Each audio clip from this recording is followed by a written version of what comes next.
परिचय। तालाब की मछलियां व अन्य जलीय जंतु मर रहे थे। ऐसा इसलिए हो रहा था क्योंकि लोग अपने घरों का कूड़ा तालाब में डालते थे। इस पाठ में हम कूड़ा, इसके स्रोत और मानव व अन्य जंतुओं पर इसके हानिकारक प्रभावों के बारे में जानेंगे। हम कूड़े की निपटान विधियों के बारे में भी जानेंगे। उद्देश्य। इस पाठ के अंत में आप निम्न करने में सक्षम होंगे: कूड़े कचरे को परिभाषित करना, अपशिष्ट के निपटान विधियों की सूची बनाना, कंपोस्टिंग यानी कूड़े कचरे से खाद बनाना, और कृमि यानी फसलों के लिए हानिकारक कीट कंपोस्टिंग को परिभाषित करना, कागज की पुनः चक्रण प्रक्रिया का वर्णन करना, प्लास्टिक अपशिष्ट के निपटान का वर्णन करना, जैव निम्ननी यानी प्राकृतिक रूप से सड़नशील यानी बायोडिग्रेडेबल, और अजैव निम्ननी यानी असड़नशील यानी नॉन बायोडिग्रेडेबल अपशिष्ट।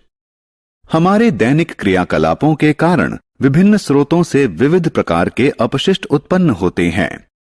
कूड़ा कचरा या अपशिष्ट वे चीजें होती हैं जो अनुपयोगी होती हैं। अनेक चीजों को कूड़ा कचरा माना जाता है। उदाहरण के लिए घरेलू कचरा, नालियों का कीचड़, उत्पादन गतिविधियों से निकला हुआ अपशिष्ट, पैकिंग सामग्री, बेकार कारें, पुराने टेलीविजन, बगीचे के अपशिष्ट, पेंट के पुराने डिब्बे इत्यादि। अपशिष्टों को दो श्रेणियों में बांटा गया है: एक बायोडिग्रेडेबल अपशिष्ट और दो नॉन बायोडिग्रेडेबल अपशिष्ट। सब्जियों और फलों का छिलका बायोडिग्रेडेबल अपशिष्ट है, जबकि प्लास्टिक, धातुएं और कांच नॉन बायोडिग्रेडेबल अपशिष्ट हैं। अपशिष्ट निपटान की विधियां। जब हम सब्जियों और फलों का छिलका छीलते हैं तो इसे कूड़ेदान यानी डस्टबिन में डालना आवश्यक होता है। इधर उधर लापरवाही से पड़ा हुआ इस प्रकार का कूड़ा कचरा कीटाणुओं के कारण होने वाली बीमारियां उत्पन्न करता है। आइए हम अपशिष्ट निपटान की विधियां देखें, जिनमें कंपोस्टिंग, कृमि कंपोस्टिंग और कागज का पुनः चक्रण शामिल हैं। कंपोस्ट, कूड़े कचरे से बनी खाद। कूड़ा कचरा ढोने वाली गाड़ी शहर से कूड़ा कचरा इकट्ठा करके खुली जगहों पर ले जाती है। इन खुली जगहों पर गहरे गड्ढे होते हैं, जिन्हें भराव क्षेत्र कहा जाता है। इन जगहों पर अपशिष्ट के उपयोगी व अनुपयोगी भागों को पृथक कर दिया जाता है। अनुपयोगी अपशिष्ट को इन जगहों पर डाल दिया जाता है और मिट्टी से ढक दिया जाता है। अपशिष्ट के उपयोगी भाग जैसे किचन का अपशिष्ट, फलों व सब्जियों का छिलका को भराव क्षेत्र के निकट गड्ढों में डाल दिया जाता है और मिट्टी से ढक दिया जाता है। कुछ समय बाद अपशिष्ट का उपयोगी भाग कंपोस्ट में बदल जाता है। पूर्ण रूप से अपघटित यानी विगलित होने के कारण इसका रंग काला हो जाता है और इसमें किसी प्रकार की दुर्गंध नहीं होती है। इस खाद का उपयोग पौधों में किया जाता है, जिससे पौधों की वृद्धि होती है। Vermi compost. छात्रों, आपने वर्षा ऋतु में केंचुए अवश्य देखे होंगे। वे किचन अपशिष्ट को कंपोस्ट में बदलते हैं। इसे कृमि खाद यानी वर्मी कंपोस्टिंग के रूप में जाना जाता है।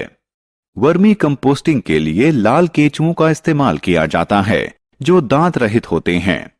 इनमें पाई जाने वाली एक विशिष्ट प्रकार की संरचना, जो पेषणी यानी गिजर्ड कहलाती है, भोजन को पीसती है। ये गर्म या ठंडी जलवायु में नहीं रह सकते हैं, इसलिए वर्मी कंपोस्ट बनाने के लिए नमी की आवश्यकता होती है। वर्मी कंपोस्टिंग से प्राप्त कंपोस्ट खाद को कृषि कार्यों में इस्तेमाल किया जाता है। कागज का पुनः चक्रण।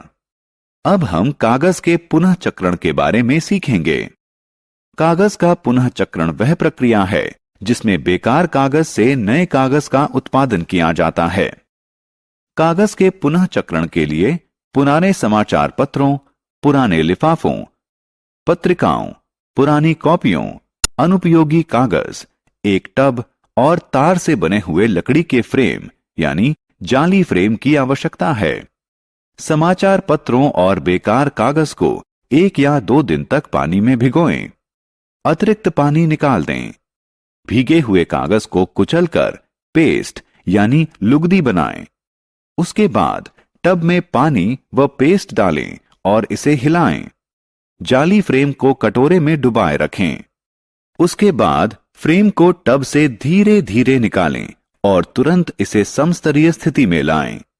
अब फ्रेम से पेस्ट की परत को अलग करें। पानी निकलने तक प्रतीक्षा करें।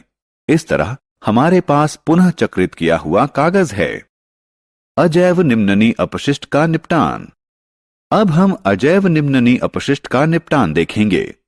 खिलौने, जूते, बैग, पेन, कंघा, टूथब्रश एवं बोतल प्लास्टिक व कांच से बने होते हैं। प्लास्टिक नॉन बायोडिग्रेडेबल वस्तु है। यह दो साधारण पदार्थों में विभक्त नहीं होता है। सभी प्रकार के प्लास्टिकों का पुनः चक्रण भी संभव नहीं है। केवल कुछ प्रकार के प्लास्टिकों का पुनः चक्रण किया जा सकता है। प्लास्टिक एक हानिकारक अपशिष्ट। सभी प्रकार के प्लास्टिकों को जलाने पर हानिकारक गैसें उत्पन्न होती हैं। कभी कभी पशु प्लास्टिक के बैग खा जाते हैं, जिससे उनकी मृत्यु हो जाती है। जो प्लास्टिक बैग हम सड़कों पर फेंक देते हैं, वे नालियों में जाकर उन्हें जाम कर देते हैं। इससे पानी नालियों से बाहर सड़कों पर भर जाता है और लोगों को अनेक कठिनाइयों का सामना करना पड़ता है। हमें प्लास्टिकों के निपटान के लिए निम्न विधियां अपनानी चाहिए। प्लास्टिक के बैग का इस्तेमाल बंद करें। जहां तक संभव हो इनका पुनः इस्तेमाल करें। कागज के बैग का इस्तेमाल करें। सूती या कपड़े के बैग का इस्तेमाल करें। प्लास्टिक के बैग का इस्तेमाल खाद्य सामग्री रखने के लिए नहीं किया जाना चाहिए। प्लास्टिक के बैग को इस्तेमाल के बाद इधर उधर नहीं फेंका जाना चाहिए। प्लास्टिक को जलाना बहुत ही हानिकारक है। हमें किचन के अपशिष्ट के निपटान के लिए भी प्लास्टिक के बैग का इस्तेमाल नहीं करना चाहिए। सही विकल्प को उठाकर उपयुक्त बॉक्स में ले जाएं। सारांश। आइए हमने जो कुछ सीखा है उसे संक्षेप में दोहराएं। कूड़ा कचरा या अपशिष्ट वे पदार्थ हैं जो अनुपयोगी होते हैं। अपशिष्ट दो प्रकार के होते हैं, एक बायोडिग्रेडेबल और दो नॉन बायोडिग्रेडेबल। अपशिष्ट निपटान की अनेक विधियां हैं, जैसे कंपोस्टिंग, वर्मी कंपोस्टिंग, कागज का पुनः चक्रण इत्यादि। फलों एवं सब्जियों का छिलका बायोडिग्रेडेबल अपशिष्ट हैं। प्लास्टिक नॉन बायोडिग्रेडेबल अपशिष्ट हैं। सभी प्रकार के प्लास्टिक जलाने पर हानिकारक गैसें उत्पन्न करते हैं।